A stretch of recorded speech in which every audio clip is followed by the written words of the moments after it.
And we're back, ladies and gentlemen, with more Burning Wheel. So, 2/3 of you are convinced that this person, although he definitely exhibits symptoms of something different, has definitely like going on with his body. His cause of death is death by suffocation, which could have happened for several reasons. So yeah, there you are, standing in this room. What are you up to? What do you want to do? There is something so hilarious. We know we're both wrong, but they don't know they are wrong. Yep. I love it.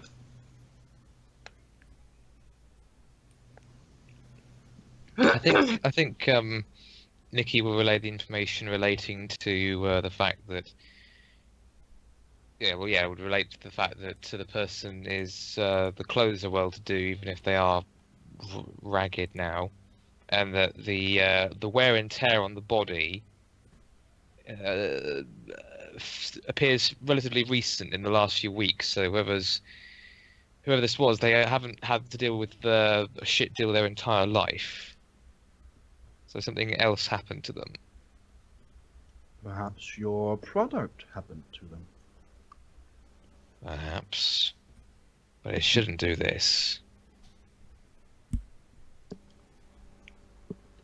Well, there's always the remote chance that I did this to him. He did seem quite agitated when I walked by.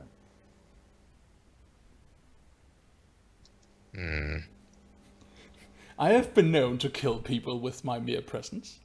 A thought occurs to Nikki, and he looks at you. Yes? I'm wondering whether or not somehow your presence, your scaring the living shit out of people, somehow affects the dust. If that's the case, that's going to be bad for business. I've got no use for that. Well, we can try. Didn't you have some dust nearby? I'm not going to just test it on... Well... Who would you suggest I try it on? I'm not wasting my men for this. Well, before you go out and waste a person, you could just put the dust next to me for an extended period of time to see if that worked. After that, we can begin killing people. You did present them with a sample of the stuff last session, when you initially welcomed them into the industry. Yep. Sure. It should still be on the table then if it hasn't been moved from where I threw it. Let's imagine that you moved it yourself and now you're perfectly aware of where it is. Okay, so I'll go get it. Just because you ate breakfast at that table, you know, and I don't know how drug dealers do, like how they do, or how drug smugglers do. I don't know, but I'm imagining that you don't eat your breakfast with like blocks of cut up cocaine next to you. Yeah, it's nice. It's a nice condiment. Like, No, past the salt. Oh shit. no, okay, I go get it then.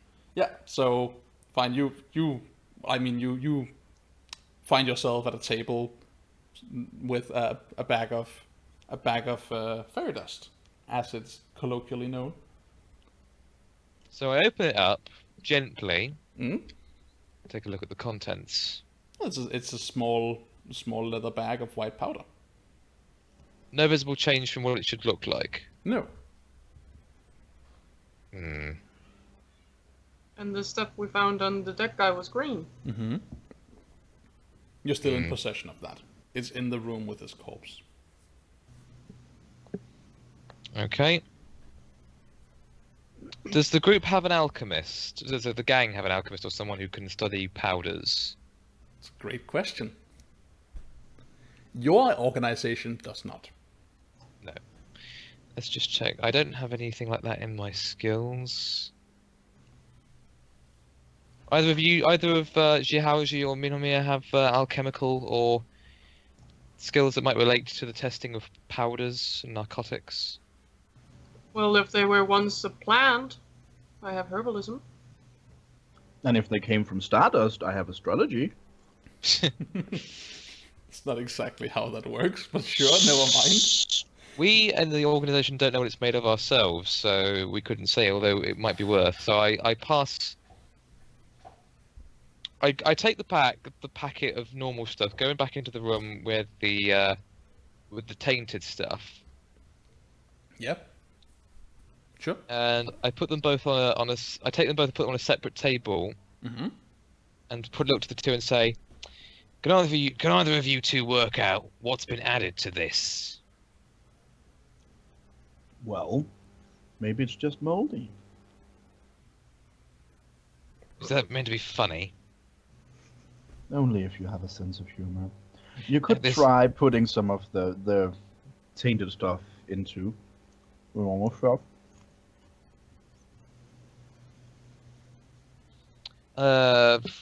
Without saying anything, but looking a little bit. What? This is going nowhere fast, and I'm running out of patience. Sort of look about him. Nicholas takes a generous helping of the white stuff from the normal packet and sprinkles a tiny helping of the green stuff on it before wiping the green powder off on his trouser leg, very very emphatically. Yeah. It doesn't seem to have any effect on you. Still, But then paranoid. again, your product is not touch ingested. Exactly, but I'm still paranoid about it getting any. If I rubbed it off on my shirt, then I could have inhaled it by accident. That's a good point. So yes, no differences. I assume that the green stuff doesn't magically spread to the white powder. It does not. It doesn't seem to be like a sentient or growing material. To you. It just seems to be your product only tinted slightly green. Well, no change. Goodness me, we're getting nowhere fast looking at all this. We need to be out and looking for the source. So none of you had alchemy, then I assume. Nope. What's that?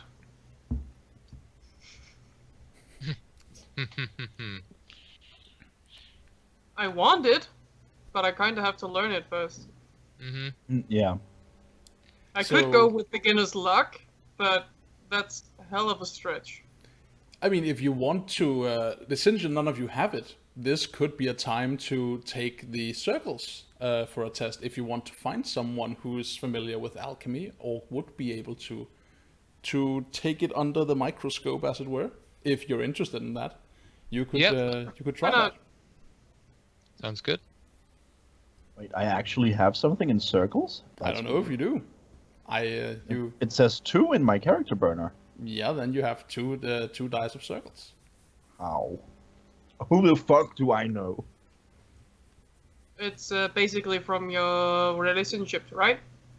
Your circles is based off your life paths. So the areas in which you have been, you can then you can leverage those as, I might know this guy who is also a sorcerer or who was also once studying studying literature and knowledge and esoterica as a member of the nobility or whatever, you know. I know this person who was also an outcast. Yeah, well, Nikki also has 2 points in circles. Yeah. So maybe I could know someone who has some understanding of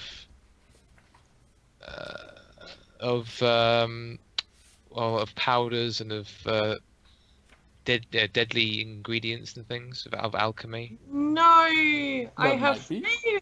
I have 3 in circles. Very Oh, nice. Nice. Let's So- have a look at circles then, and we'll see if you do know someone. Okay, so how and what do I roll? All right, Anything. so let's see. So we have a scope of circles. It's defined by your life paths. So who is this person who you might know? Like, who is Nikki thinking of right now that he might know? Like, oh, there's this guy I may or may not be able to get a hold of. Who is that person? Why do you know him? Let's see. I want to say it's a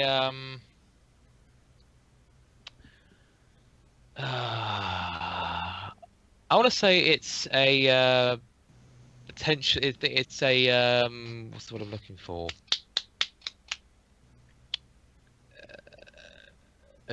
I want to try to say dodgy doctor from the who's able to look at various things that came in, or looked at various people for certain. Oh, I've lost the ability to think straight. During my days as a village peddler, and the stuff that would have been sold, if it is anything that might be like food or drink or powders or incense that may have been needed to be checked over if in case it had anything bad in it. All right. And seeing how much we could get away with selling it for anyway. It's probably not my best idea for a character of Circle, but right now my brain is on partial automatic. No, it's fine. It's fine. This is perfectly acceptable. Okay. That's good. So, and what's important here is that this person in question is like you know him through like by virtue of having traded stuff to or with this person. Maybe in connection with your smuggling career, you kind of made sure some items that this person sought came into his possession. Is that the gist of it? Yeah, that's probably a slightly better way of putting it than my original one. Yeah, I can imagine some deals were probably made then. All right. So it'll probably be the same again this time. This person won't operate gratis, and we'll have to do him a favor, but he might be able to help us. Yeah. Do you like? Is this this person you're thinking of? Like, are you able to?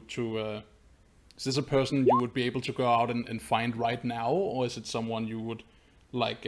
You might be able to find, like in with a couple of weeks of searching, or what are we thinking of here? He should be within the city, and I have a good idea of where he's located. But we only keep minimal. We've only kept professional contact since then. We haven't because where I've moved on in different ways. I only occasionally help him. I think the last time I did so was a couple of months ago. But he should still be around. All right. Let's see. All right. Alrighty. So what I want you to do is I want you to make a circles test.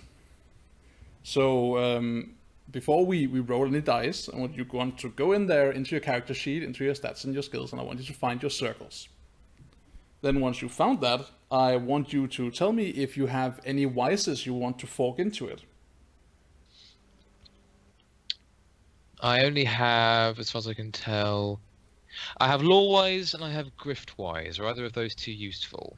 I would say no, not in this particular case. Not for this person you're looking for anyway. Okay. Let's see. Okay. So in that case, just let's see. You make me a circles roll. It's gonna be obstacle. It's the same station, the same social class. It's not a common knowledge per se. It's different. So I would say +1 obstacle. So And modifier it doesn't. 0. It's just somewhere in the city. It's no rush. It's not someone you have to find right here, right now. It's just someone you could look up like in the next little while. Base So, obstacle 1. Base obstacle 2. 2. Yeah. Okay. Do we have anything? Do you have anything you think could assist you in this? Oh, crap. Variation funds with different forgery. Inconspicuous, mending, haggling, griftwise, accounting, reading, writing.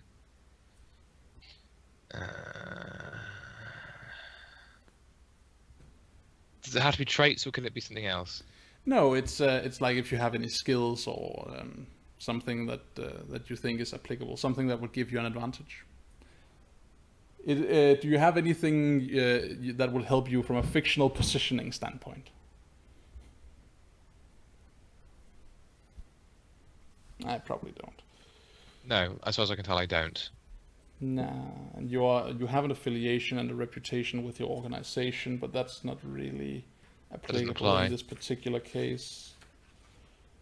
Yeah, no, this is fine. Okay, so what's your roll? 1 success versus 2 obstacle, All right. and it says Okay. In that you case, can probably understand that better than I can. Well, yeah. First of all, you made a difficult check.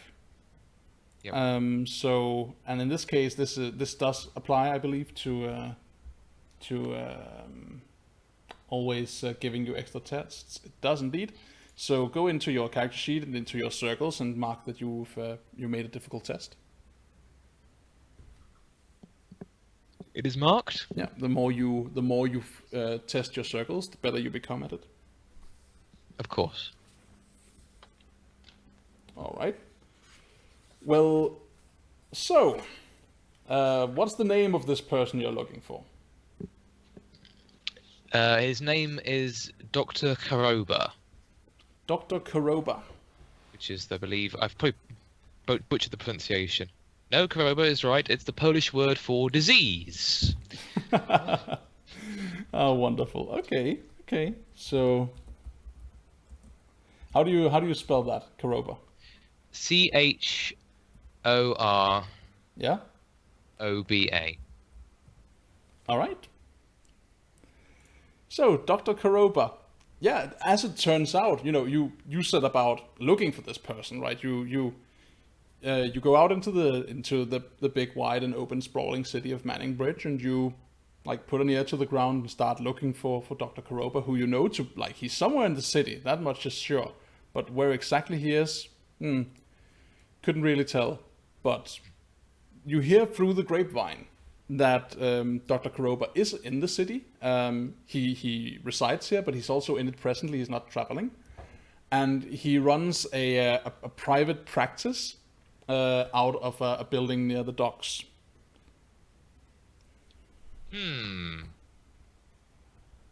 Good information to hear, but suspicion arises.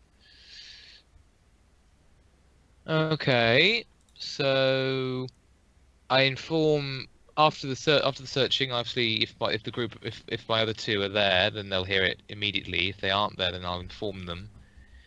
The search can be narrowed down to the docks. That we're searching for an official or semi-official practice by this person.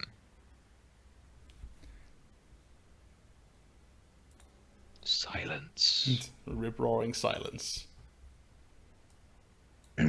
Sorry, did you speak to us? I thought you were speaking to Daniel. Yeah, I'm speaking to you, saying basically, if we've got the location of Dr. Karoba narrowed down to the docks, then we can sort of narrow our search down between us and search there properly.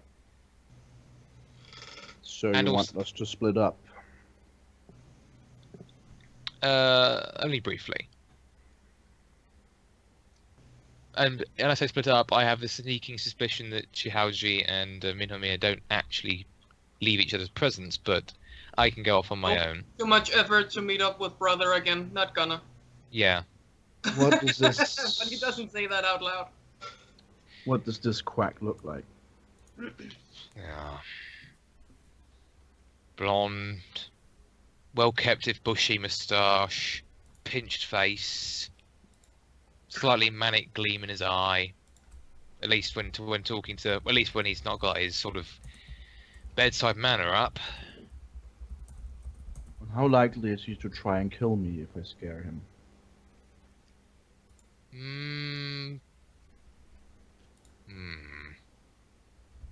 Good question.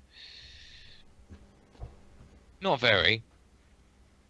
He might try to sell you something to try and get rid of it, but other than that, I can't say. That's an odd response to being scared shitless. He's a doctor. He thinks anything can be cured with a poultice. Fair enough. Yeah, just rugs. Many things about how Nicky reacted to being close to him first time and thinks he laughed. Why the hell do you think that selling people stuff is weirder? I think Yahudi was also surprised to Nikki's first reaction. So, You're just so hilarious. what the fuck is wrong with you? I'm scary, bitch. Laughy, laughy, laughy, laughy, laughy. Anyway, sure. Let's go find this quack quack. Sure. I like he called him Quack, and our last name means duck. Yes. Do have a suggestion, however, Is this in or out of character? in character. Sounds like it's in character, yeah. Do you now? Okay. Well, considering that some people have a tendency to try and avoid me, and we're looking for someone, perhaps it would be better if I took an eagle eye view. You mean like get up high? Like flying. You can do that shit, can you? He turns himself into a bird and flies around, yes. Oh, fuck me. Alright. Yeah, go ahead, do that. Alright, in that case, Daniel, you need to remind me. Yeah. How was it if you increased the casting time, the obstacle lowered, yes? So yeah, so when it comes to sorcery, if you take longer casting, you have an easier time of it. Yeah. And how is that if I double the casting time, Let's have a look. for example? You're in. What you want to do here, as far as I've been able to gather, is you want to turn into a bird and follow along. Is that right? I want to cast the spell Falcon Skin, and then yes, basically. All right. Well, let's have a look. Let's first have a look at Falcon Skin, just because. It is a personal spell that affects the caster with the anima element. It's a transmute spell, and it has the duration of sustained. Sounds wonderful. Let's see. Falcon Skin. Yeah, while sustaining it, the caster takes the stats of a bird of prey listed in the creature codex. He may fly as the bird does. Since he cannot speak or gesticulate, he may not cast spells. For the purpose of the power still flows through him rules, the wizards use the wizard's own fort. Okay. Huh? It's essentially because you're sustaining a spell while you're doing this. Then there's a drain on you that is that needs to be considered, and for that you don't use the bird's fort, you use your fort. Okay. All right, so I have no idea how draining this is going to be, so I'll just try. yeah, this will be an educational experience. This is all fine. This is all fine. There's no need to rush. We'll learn as we play. All right, so you want to cast a spell, and you want to cast it carefully. Maybe? All right, so if you cast it carefully, you can what is the word for like doing something 6 times over, right? Is double, quintuple? Is it Sextuple? hextuple? I don't know. Sextuple. Well, you take 6 times as long casting it. You can get 3 more dice for casting it. And how long would... I mean, the base action cost is 12. How long is that? That's not particularly long. It's like an action you can take in a like when you have a moment's breathing room where you can be undisrupted. Sure, I can do 6 times. All right. Strong. So you also have the option of casting it patiently or hastily.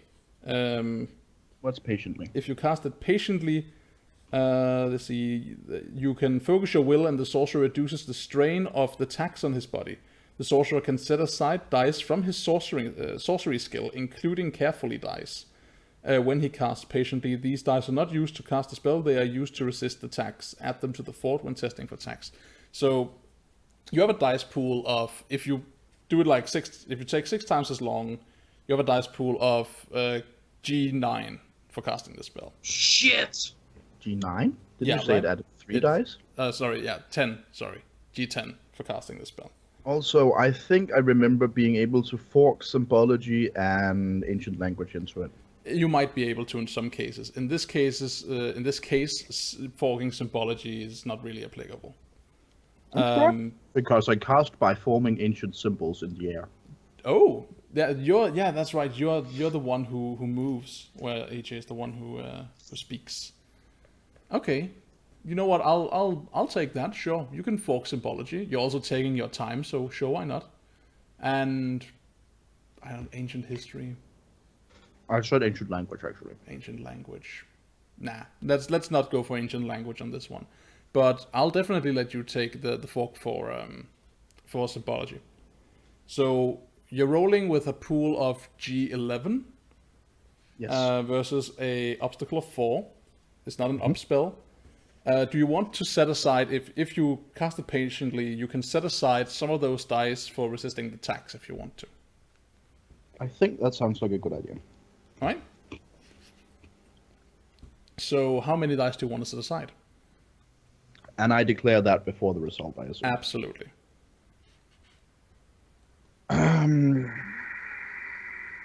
Let's set aside 2 dice then. Alright.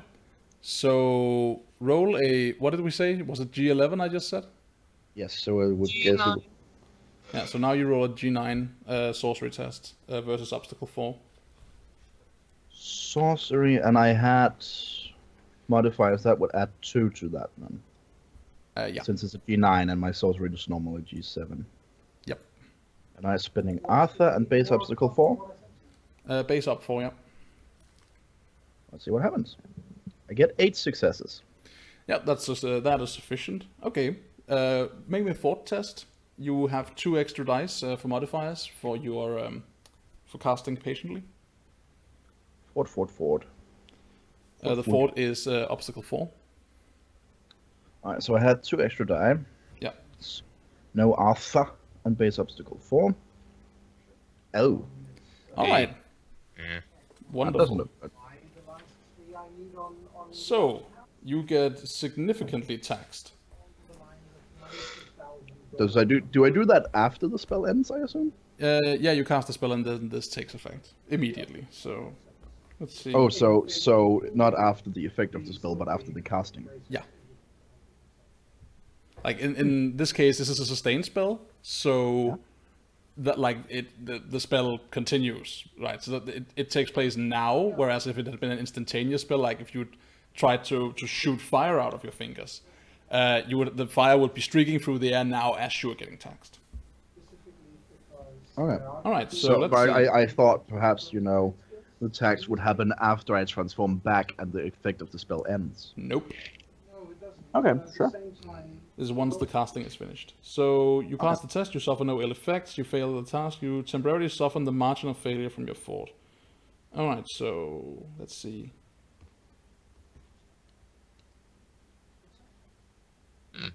Well, good Okay, thing I have a so good fort. you have 3 less than your obstacle. Yes. So you temporarily subtract 3 from your fort. Okay. Do I need to indicate that somewhere? I wouldn't, I would just keep it in mind. Just keep your character sheet clean of it. So my current fort is B3 then. Okay.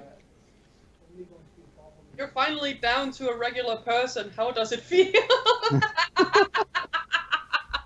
It means that presently you suffer the sickness, as it's called. It's the frailty that comes over you from being taxed by spellcasting. The draining weaknesses is only temporary. And the effects, let's see. Also, it does more than So- just reduce my fort. Yeah, so basically your fort is reduced by 3.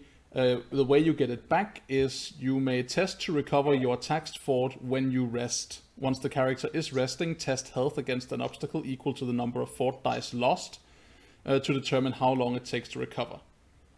And the Can full he rest be time helped? is 4 hours per lost die. Okay.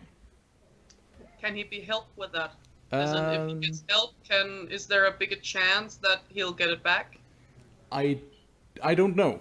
I am inclined to say he just needs to chillax, and I don't think he can be helped with that because it's not an ailing of the physical. It is an ailing of the physical, the mental, and the spiritual. Is my impression. That's what I'm asking. It's like, well, you just got a massive hit in the head. You need to rest up for 12 hours, or I can give you this herbal thing that helps you in half the time. Yeah, if So you like, could, here's a tea brewed on reishi mushrooms or whatever. I would say that might be able to help. It might give him some. If you made some like if you made an item that would be helpful in that situation, it could definitely give him like a bonus die to test his health when it comes time to regain his fort. Because I think that being a herbalist, that is something he learned pretty quickly. If that is, that this might actually help when we get really tired because we do shit that actually tries to kill our body whenever we do it. When he rests, when it comes time to rest and regain this, we'll look into whether or not we can actually do that with herbalism. I believe you would be able to. So we'll find out at that point, but keep it in mind in case I forget. All right, so let's return to the world of sorcery, the world of the magic that is transpiring right here, right now. I'm imagining You want me to describe it? I want you to describe it, but I'm imagining you going out of the building and then like casting in an alleyway or something. Is that correct? Or are you turning into a bird inside? We were at the harbor front, weren't we?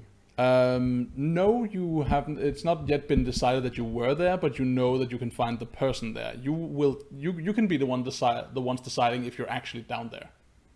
Actually, wouldn't it be safer for him to go out back where the Strider is standing? Because it was my understanding that we went out in town and asked someone. You and absolutely they told did. us. I have. So you tell me where you're at. Me specifically? No, specifically Nikki, because Nikki was the one making the circles test.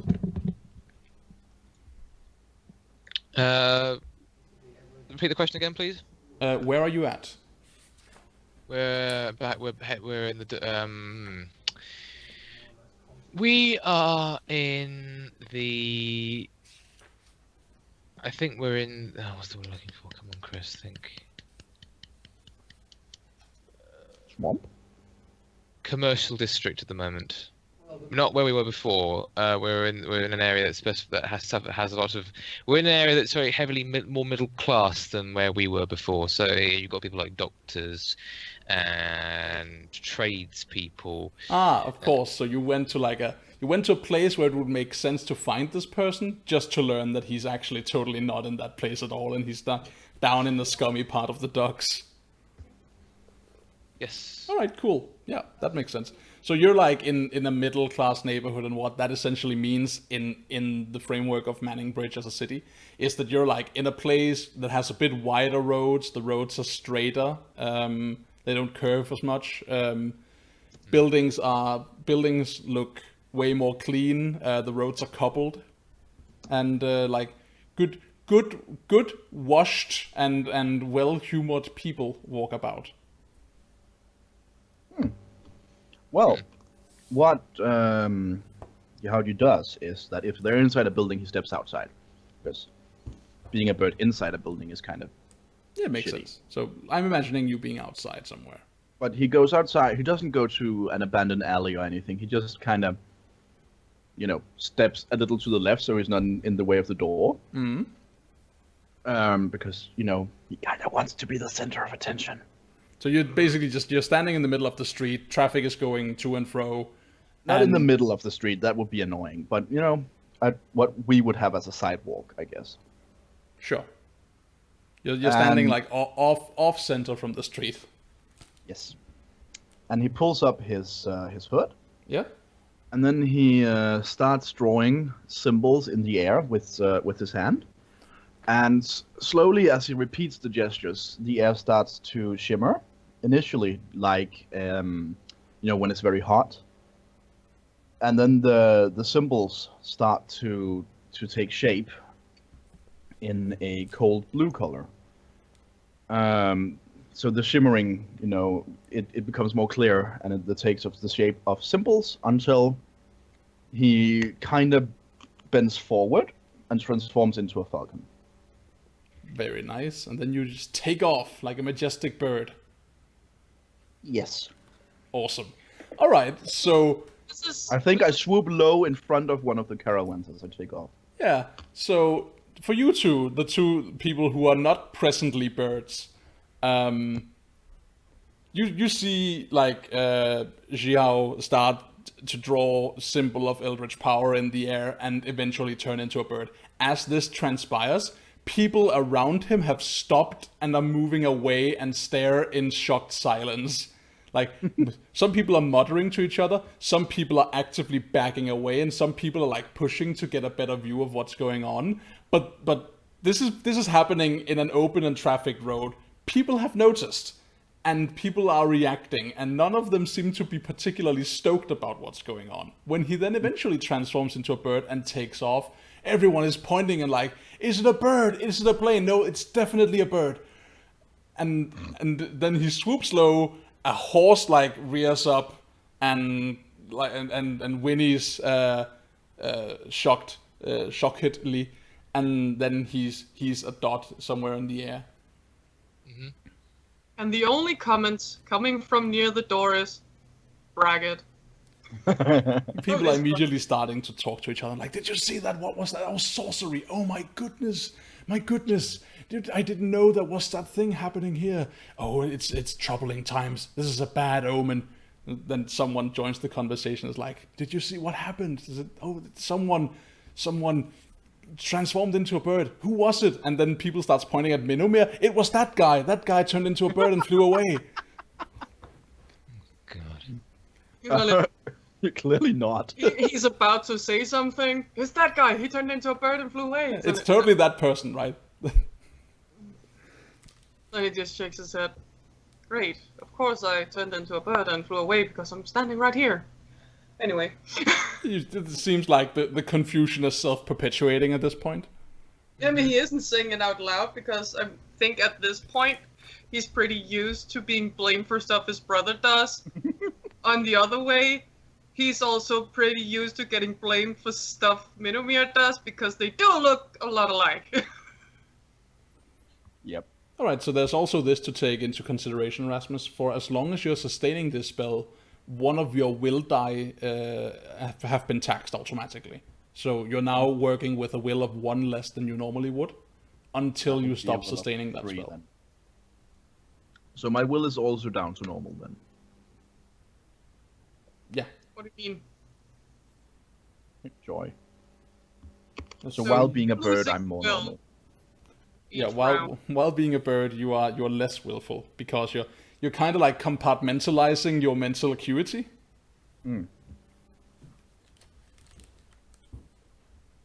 Being like, okay, so I need to function, but a part of me needs to be a bird because if I stop being a bird, it's a long way down.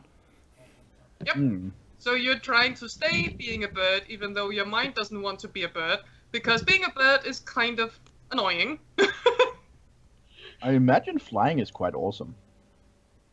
I imagine so too. Probably is. I mean, you're essentially in a position where you get to experience something that no one else in the world does, right?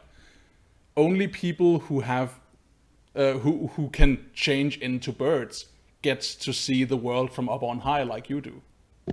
No, that's not right. I can't fly as high as he can, but I can jump pretty tall.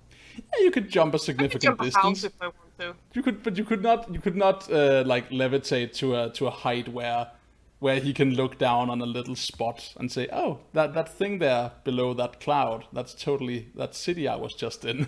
It's like the biggest city I've ever been in, but right now it is just an insignificant, trifling dot on my vision. Yeah. That is the magic of it is, and the wonderment of it is kind of lost a little bit on the general setting as a whole because people haven't been in airplanes and haven't seen pictures of the world from on high. The only thing they got to go by is like people who have been on mountains and looked down. But you understand at least, like as one of the few people in this world, like just what it means to soar in that regard. So I have, I'm kind of interested. How does Nicholas react? Because Moving well, his pants and laughing maniacally. he hired these people to cast spells for him, and now he has proved that they can in fact do that. Well, Yeah. you can. That's a good question. What is Nicholas' reaction to this? To cover his mouth, so to suppress the fact that he's laughing, and also to mutter about just how, firstly muttering he's impressed that yes he can do magic and annoyed that he did it in such a public place as to cause people to start chin wagging. Doesn't have a fucking thing about discretion. God's gonna be a death of me, fucking idiot. You didn't actually tell him that you didn't want him to do it in public. No, I thought that would be fucking obvious. Not for him. Oh, good, he's that sort of person. Yep. Right. Well, at least we know now. Let's make our own way there, shall we? Right. Come on. So we do a wipe to you guys trudging along down the harbor front. Everywhere around you, circle people are overhead. milling about, like shoving. Like people are yelling at each other, "Get out of the way!" and like shoving and being generally rude and unpleasant. And some people, elsewhere are being pretty nice. It's the tangle. The tangle of people's behavior, like the interchangeability of it, is only surpassed by the assault on your senses when you're down there. Just the smells alone, like a combination of fish stench, human offal, cheap perfume, spices, and food and drink, just all coming together in a fucking a cauldron of either awfulness or highly intoxicating stimulation, depending on your preference. And above it all soars a falcon. Yes. You feel Does like an emperor among all these seagulls. So to say, does someone down below try and take a surreptitious arrow or crossbow shot at him for lunch purposes? Not presently. You don't. Generally speaking, you're not used to seeing people on the harbor front firing crossbows into the air.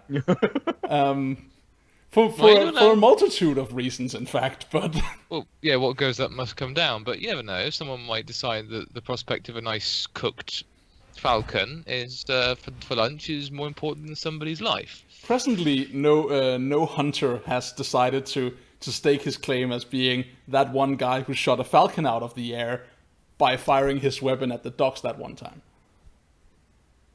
Okay. So right now it's just happening. People are too busy doing work. And Yeah, we're about to say that there is one thing that he's now a bird, but there's another thing if people actually got so scared that they shot him out of the clouds. oh shit! What is to just swing an oar at him? Fucking fly. I imagine it's easier to stay out of fear or reach when you're a bird. Probably, yeah. Would be so shocked that definitely a their thing. knee-jerk reaction to seeing you transform would be shoot it! But yeah, Shoot we see the two of you. We don't see the bird in particular because the camera is looking at you and not looking up and down and giving us visual whiplash.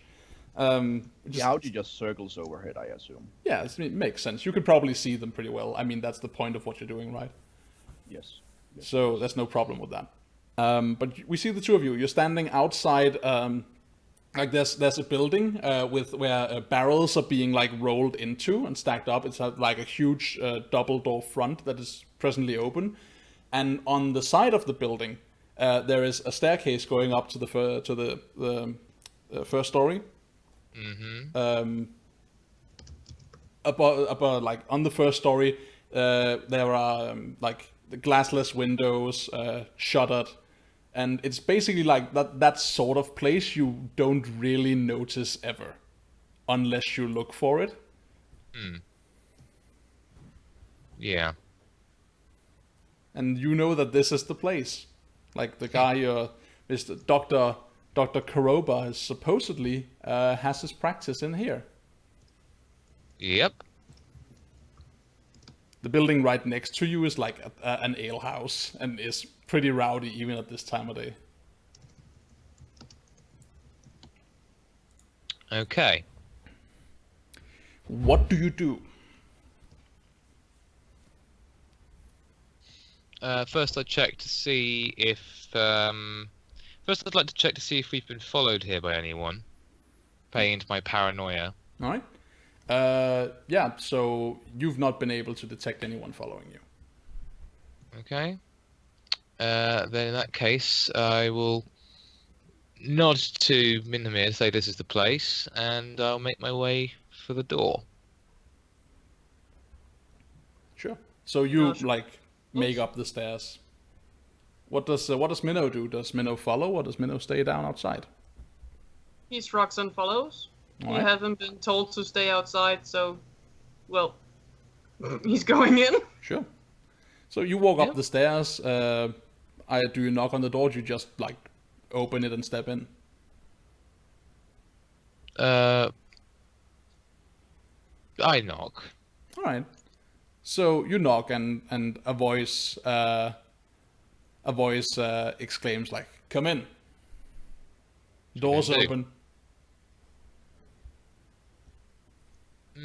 Open the door, walk in. Yeah. So you step into a small, not particularly well lit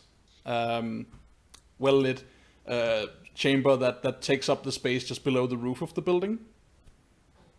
The room is it's taken up by a single bookshelf adorned with small clay jars, all of them stoppered with corks. And then there are some furniture placed around. There are a couple of chairs and a little table standing like in between the chairs. Then there's a table standing in the center that has rope affixed to it, like in hoops through holes that's been bored in the table.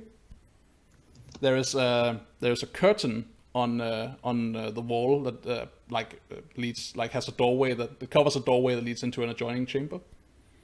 And aside from that, that's the room. But the room stinks to high heaven. It smells it's a complete change in smell from the outside. But whatever it is, it's a single smell. It's not like a combination. It's just one smell, and it just drowns out everything from outside. It just washes over and says, "Yeah, I'm here to stay, bitches. I'm just gonna replace whatever's going on in your olfactory end of the world." And what is that smell? That is the smell of formaldehyde. Oh, delightful. Very, What did you say, AJ? very delightful. Yeah. In this room, as you step in, there are two people presently. One of them looks to be like a sailor type of guy, just standing, arms crossed, like in one corner of the room, basically just hanging out, doing nothing. Maybe he's waiting for something. And there's another person who's wearing wearing a leather coat and boots over a couple of simple rainproof breeches, and he flashes you a smile as you enter, and you can see a good chunk of his teeth are missing, and one or two of them have been replaced with metal prosthetic teeth. Yep. And he has like a pretty ugly scar across his eye. And he like flashes you a smile and he upnods you. You get the sense that this is the guy who told you the door's open. Neither of these is the doctor, though. Neither of these are the doctor. The doctor is not in. Oh yeah. The doctor is in. The doctor is in. Didn't say that in game. Oh, I'm sorry. But yeah, he's not in the room anyway. Okay, so Nicky will nod back to the man and say, "Afternoon, gents." Oh, good afternoon. You're here for some medical assistance? Something like that. Where is the good doctor, pray tell? Why, he is next door. Let me go get him. He walks to the doorway that has the curtain in front of it, and he calls next door. And coming in from the adjoining room, like pushing through the curtain, is a small hunched person. He has blonde hair with like a few streaks of white in it, and he has a bushy but badly kempt mustache. Mm-hmm. And he's wearing like thick gloves made of some kind of animal skin that are like way too unwieldy and cumbersome to be like to offer any kind of real manual dexterity. And he seems to be wiping them as he's walking with a piece of cloth as he enters. He's also he has like a thick leather apron on. And as he enters, he stops, smiles at Minnow, and then his eyes turn to you, Nikki, and you see the smile vanish. Mm-hmm. Typical. And let's catch a break there, and we'll return after the break, see what's going on. Yes. All right. Catch you later, folks. Be right back with more Burning Wheel.